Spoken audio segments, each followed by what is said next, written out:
update progres pekerjaan rekonstruksi Jalan Muhammad Toha atau Parung Panjang sampai Punar, Kabupaten Bogor telah mencapai 14,10% per tanggal 3 Agustus 2025. Dengan panjang penanganan 6 km, proyek ini memiliki nilai kontrak sebesar Rp59.694.000.000 dan secara langsung dapat menyerap tenaga kerja proyek jalan sebanyak 178 orang menggunakan pekerasan beton semen FS45 sebagai material jalan. Mari jaga kelancaran rekonstruksi dengan menaati aturan undang-undang yang ditetapkan.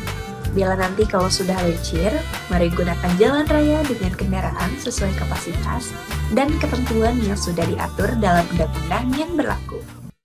Semoga Allah selalu membimbingmu dan biarlah angin menuntun langkahmu.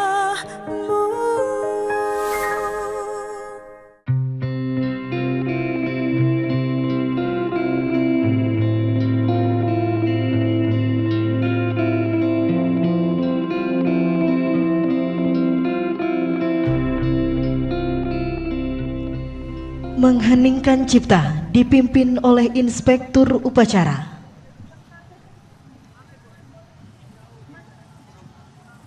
Seraya memanjatkan puji dan syukur kehadirat Allah Subhanahu wa Ta'ala, Tuhan yang Maha Esa. Marilah kita bersama-sama mengheningkan cipta, mengenang jasa arwah pahlawan yang telah gugur mendahului kita, yang kini mereka menjadi kusuma bangsa. Semoga apa yang ditanamkan, nilai-nilai kebangsaan, melahirkan kemerdekaan, menjadi suri tauladan bagi kita semua. Mengheningkan cipta, mulai.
Selesai.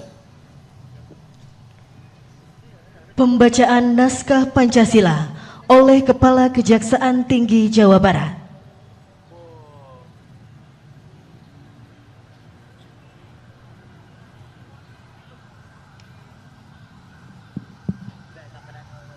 Pancasila. 1. Ketuhanan yang Maha Esa. 2. Kemanusiaan yang adil dan beradab. 3. Persatuan Indonesia. 4. kerakyatan yang dipimpin oleh hikmat kebijaksanaan dalam permusyawaratan perwakilan. 5. Keadilan sosial bagi seluruh rakyat Indonesia.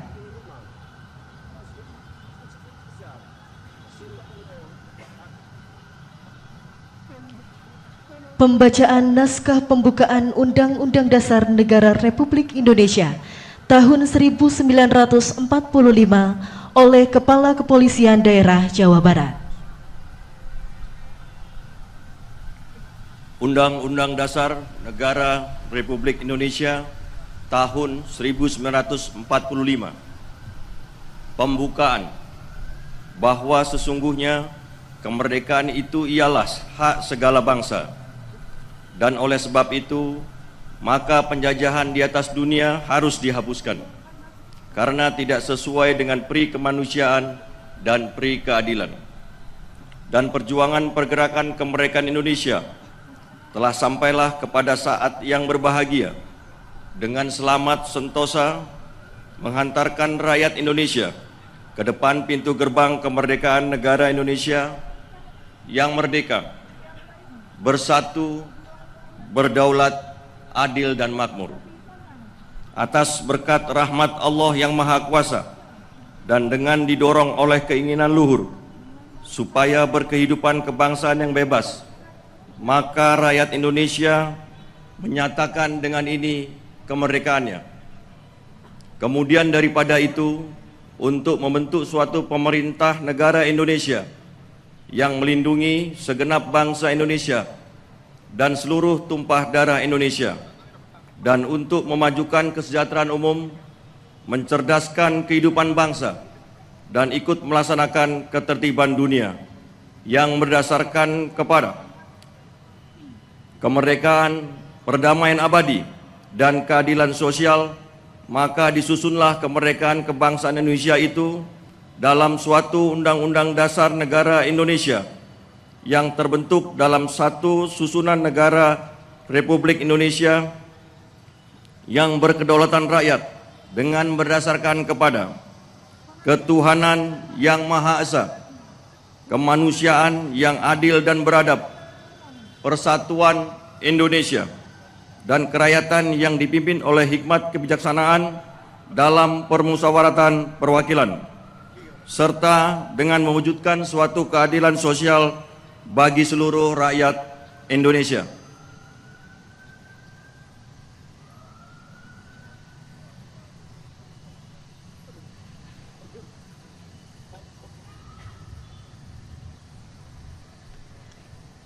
Persiapan pembacaan naskah proklamasi. Pasang Sakur.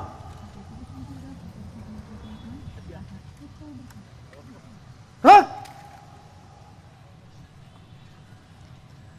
Tanda kebesaran buka.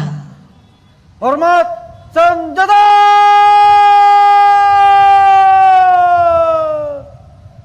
Hah?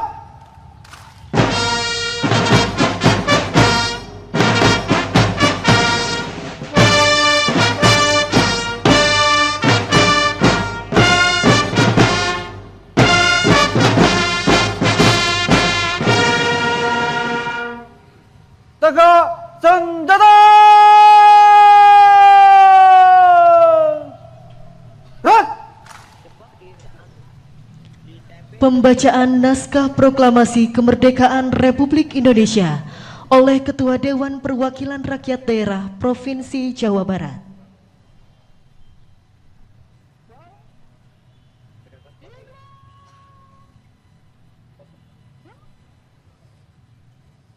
Proklamasi. Kami bangsa Indonesia dengan ini menyatakan kemerdekaan Indonesia. Hal-hal yang mengenai pemindahan kekuasaan dan lain-lain diselenggarakan dengan cara seksama dan dalam tempo yang sesingkat-singkatnya. Jakarta, 17 Agustus 1945. Atas nama bangsa Indonesia, Soekarno-Hatta.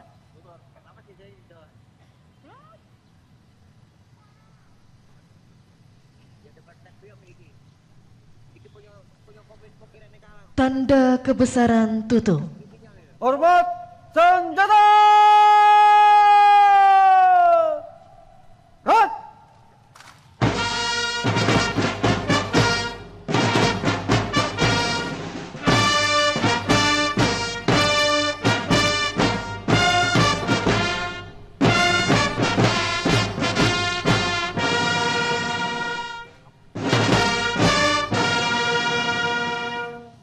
Tegak senjata!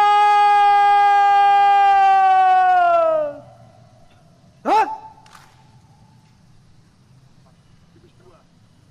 Lepas sakur! Rat! Tamu undangan disilahkan duduk kembali.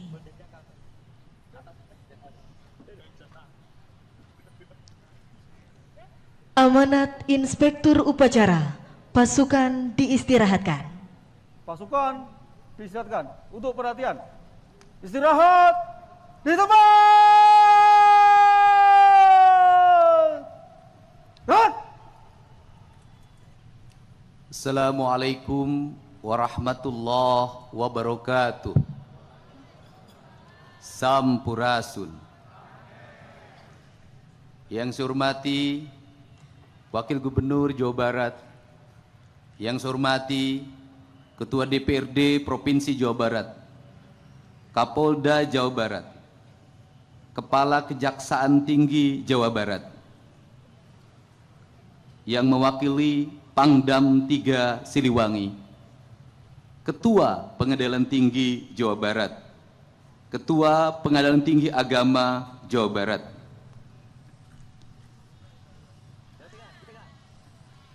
para anggota DPRD Provinsi Jawa Barat, saudara sekretaris daerah dan seluruh perangkat pemerintah daerah Provinsi Jawa Barat.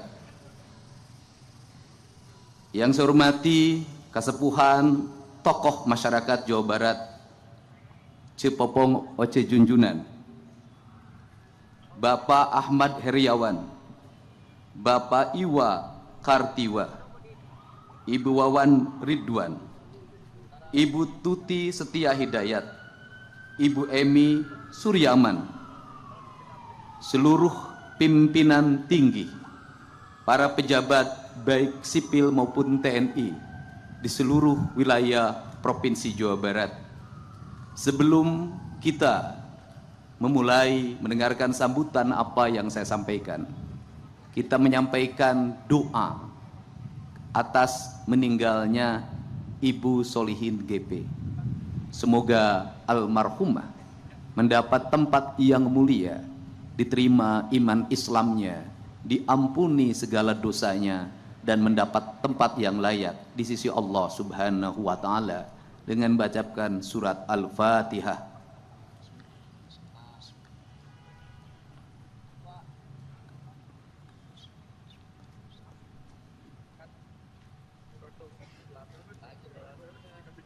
Para pejuang kemerdekaan Republik Indonesia,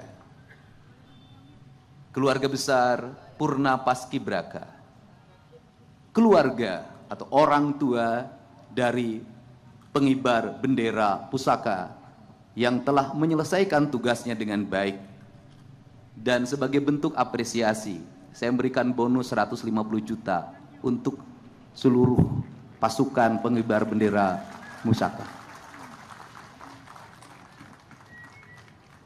Pada pagi hari ini kita bersama-sama melakukan renungan dan evaluasi diri melalui memahami hikmah secara mendalam tentang makna kemerdekaan Republik Indonesia yang hari ini memasuki tahun yang ke-80.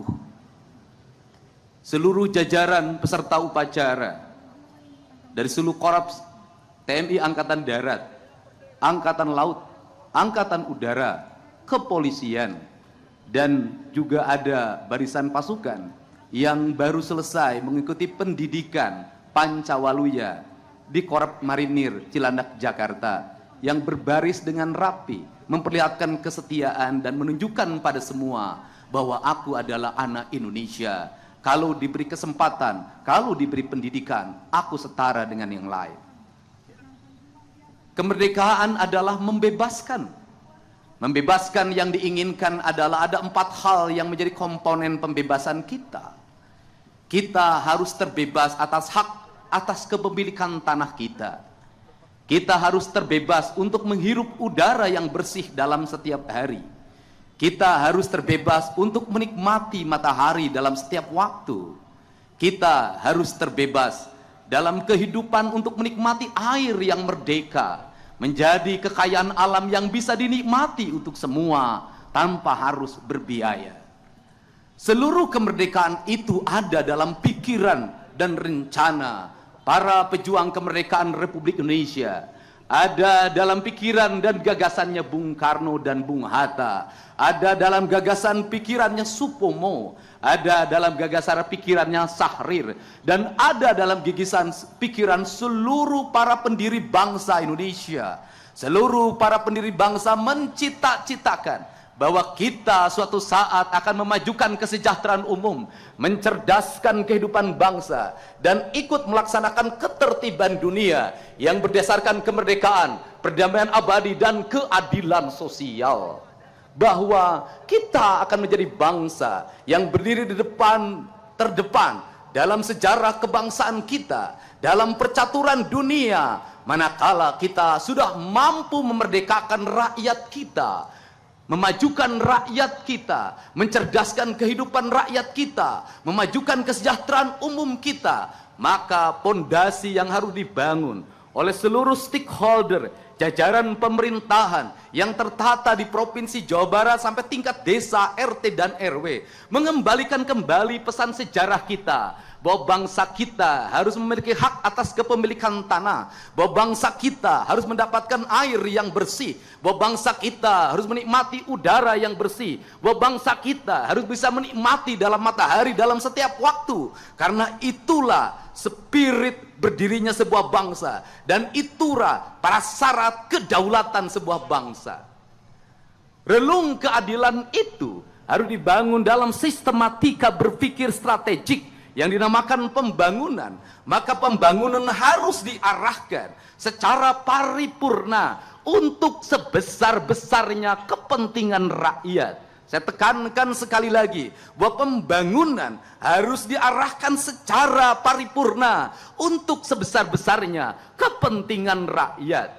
Maka kepentingan rakyat yang mendasar adalah kepentingan rakyat untuk mendapat pendidikan yang memadai, dari pendidikan SD sampai perguruan tinggi, tanpa membedakan si kaya dan si miskin. Maka pendidikan melahirkan kesetaraan. Pendidikan bukan melahirkan eksklusivisme, tetapi pendidikan memberikan kesetaraan. Yang kaya, yang miskin, penyandang disabilitas, semuanya setara di mata negara. Semuanya setara dalam pendidikan. Mereka memiliki hak untuk mendapatkan pendidikan yang layak dari negara. Maka pembangunan pendidikan, dari mulai pendidikan dasar, pendidikan menengah, pendidikan tinggi, adalah sebuah keharusan negara. Maka pemerintah Provinsi Jawa Barat berkomitmen untuk mengembalikan kembali anggaran untuk kepentingan pendidikan rakyat, baik kepentingan pendidikan formal maupun pendidikan informal. Tetapi pendidikan juga jangan hanya dipahami oleh bangunan sekolah. Pendidikan jangan hanya dipahami oleh jumlah guru. Pendidikan harus dipahami dalam pembentukan karakter manusia yang disebut dengan manusia Indonesia seutuhnya. Maka manusia Indonesia seutuhnya dalam kaidah Sunda disebutnya rawayan jati. Dalam atmosfer pendidikan dasar kita yang diajarkan oleh leluhur kita, manusia pendidikan adalah manusia yang kaluhur sirungan kahandap akaran. Kaluhur sirungan artinya dia memiliki ide-ide dasar tentang kehidupan. Dia memiliki pemahaman ketuhanan yang sangat sempurna. Mereka memiliki teologis yang melahirkan implikasi pembentukan karakter manusia, yang dalam kaidah Sunda disebutnya manusia yang cager, bager, bener, pinter, singer. Maka disebutlah Pancawaluya.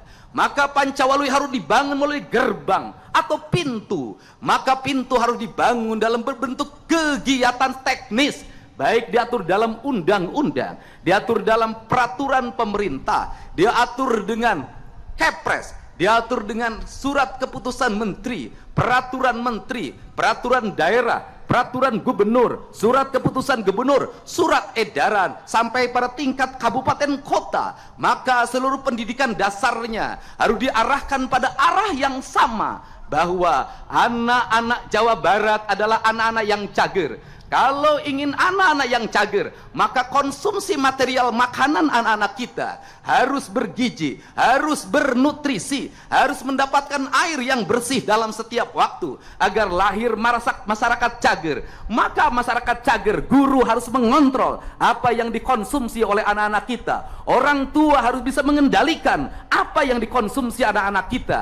Dari itulah karakter bangsa akan mulai terbangun. Perspektif hari ini adalah anak-anak Jawa Barat mendapat konsumsi gula yang berlebihan, mendapat konsumsi kadar minyak yang berlebihan, bahkan kadar minyaknya sudah melampaui batas. Anak-anak Jawa Barat tidak mengkonsumsi air yang bersih, maka pendidikan kita akan terbentuk karakter cager, manakala kita mampu menyiapkan seluruh piranti dasar itu. Yang kedua, kalimat bager terbentuk oleh sebuah manusia yang memiliki ketaatan. Ketaatan pada siapa? Satu, ketaatan pada Tuhan. Dua, ketaatan pada orang tua. Yang ketiga, ketaatan pada lingkungan, masyarakat. Yang keempat, yang paling utama adalah ketaatan manusia pada Tuhan. Dimaknai oleh manusia memiliki ketaatan dan penghormatan kepada tanah, air, udara, dan matahari sebagai esensi dari nasionalisme.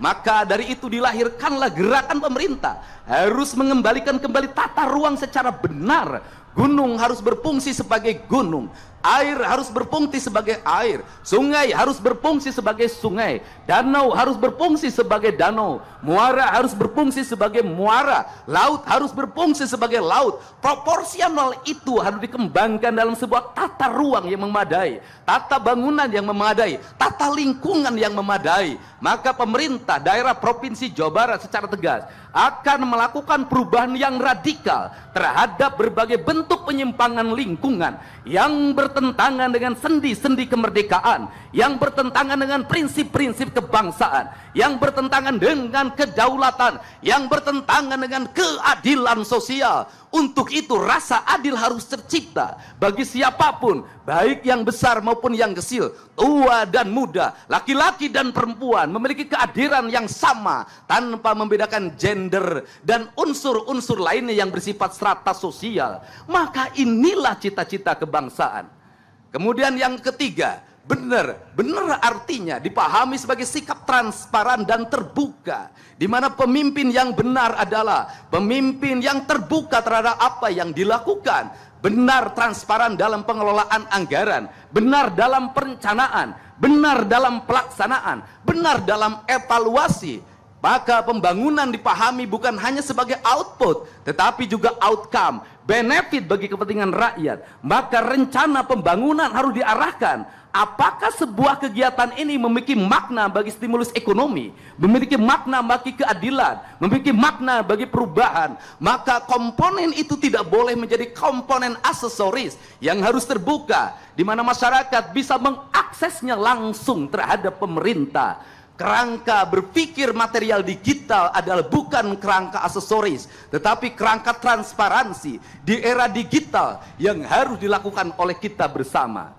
Kemudian yang ketiga, pinter. Pinter adalah sebuah kerangka manusia yang melahirkan watak bahwa dia memiliki kecermatan intelektual. Maka dia memiliki kemampuan membaca, dia memiliki kemampuan menulis dengan baik. Maka kita harus melakukan evaluasi otokritik terhadap problem yang terjadi di Jawa Barat. Kalau ada anak SMP yang tidak berhitung, kalau ada anak SMP yang tidak bisa membaca, kalau ada anak SMA yang tidak ngerti matematika dasar, mereka nanti tergopoh-gopoh ketika memasuki dunia industri, mereka tergopoh-gopoh ketika memasuki dunia pekerjaan, mereka memiliki ketahanan fisik yang lemah ketika memasuki TNI, Polri. maka ini adalah piranti harus segera dibenahi. Pemerintah yang baik adalah pemerintah yang berani melakukan evaluasi terhadap seluruh kekurangan-kekurangan yang dimiliki. Yang kelima adalah singer. Singer artinya manusia yang mau bangun pagi. Singer artinya manusia yang mau berlari cepat. Singer artinya manusia yang mau berjalan lebih cepat dari orang lain. Kelemahan bangsa kita adalah, kelemahan warga Jawa Barat, dia pinter tapi dia pemalas. Dia pinter tetapi dia lemah. Dia pinter tapi dia tidak mau berkompetisi. Maka cager, bager, bener, singer, pinter adalah sebuah kerangka berpikir tentang kesempurnaan manusia. Maka manusia itu disebutlah manusia Indonesia seutuhnya. Maka pada pagi hari ini, atas nama pemerintah Provinsi Jawa Barat, saya menyampaikan permohonan maaf pada seluruh masyarakat Jawa Barat apabila masih ada anak Jawa Barat yang tidak bersekolah SD. Masih banyak anak Jawa Barat yang tidak bisa meneruskan SMP karena tidak punya seragam. Masih banyak anak Jawa Barat yang berhenti sekolah karena ketidakmampuan biaya. Maka dari itu adalah dosa besar yang kita pikul bersama. Seluruhnya harus terevaluasi dengan baik. Tidak boleh peristiwa itu terjadi lagi. Karena tidak boleh peristiwa itu terjadi lagi, maka kita harus berani melakukan koreksi. Selain itu, saya juga menyampaikan permohonan maaf karena masih banyak rakyat kita yang pulang dari rumah sakit secara paksa karena BPJS-nya tidak mengcover. Masih banyak rakyat kita yang mau masuk rumah sakit, BPJS perorangannya mati, tidak terbayarkan, sehingga mereka mengalami penderitaan dan mungkin mereka meninggal tanpa pelayanan. Atau mereka yang BPJS-nya tercover, terbayarkan, dijamin oleh pemerintah, tetapi tak sanggup diam di rumah sakit karena seluruh dapurnya terhenti karena tak ada beras, tak ada minyak goreng, tak ada bahan pangan yang dimakan. Berbaring di rumah sakit melahirkan penderitaan yang lama. Maka dari itulah negara harus senantiasa hadir. Saya mengajak pada seluruh jajaran aparatur pemerintah di Provinsi Jawa Barat, para ketua RT, ketua RW, kepala desa dan kelurahan, para camat, bupati dan wali kota, untuk senantiasa membuka layanan terbuka bagi masyarakat, agar masyarakatnya bisa mengadu terhadap apa yang dia alami. Agar kepala desa membuka rumahnya, menerima rakyatnya dalam setiap waktu, sehingga keluh kesahnya bisa dijawab. Agar para camat juga sama, agar para bupati, wali kota juga sama. Seluruh jajaran kalau dilakukan secara kolektif, maka sendi-sendi penderitaan itu akan segera terselesaikan. Maka tugas kita meneruskan kemerdekaan yang dititipkan oleh leluhur bangsa kita, yang dititipkan oleh para pahlawan negara kita, yang telah mengorbankan darahnya, cucuran air matanya, keluarganya, menghabiskan masa hidupnya hanya untuk berkata merdeka bagi bangsanya. Hari ini dalam keadaan bahagia karena negara yang dititipkannya mampu dikelola dengan baik oleh para penerusnya yang memegang tahta kekuasaan baik di legislatif, eksekutif maupun yudikatif. Tetapi sebaliknya, manakala kita menjadi pengkhianat dari apa yang dia titipkan, maka pada saat ini leluhur kita, para pahlawan kita mengalami kesedihan dan kepedihan yang tiada tara. Kenapa? Apa yang dicita-citakan, apa yang dikorbankan menjadi kesia-siaan karena penerusnya tak mampu mewujudkan seluruh gagasan dan pikirannya. Semoga kita semua, termasuk yang paling utama diri saya, menjadi manusia yang tersadarkan, manusia yang tercerahkan bahwa jabatan yang diemban bukanlah warisan, tetapi titipan yang harus dikelola secara sempurna demi kemakmuran, kemajuan rakyat. Saya ucapkan selamat Hari Kemerdekaan Republik Indonesia yang ke-80. Dirgahayu Negara Kesatuan Republik Indonesia. Sekali merdeka, tetap merdeka. Assalamualaikum warahmatullahi wabarakatuh.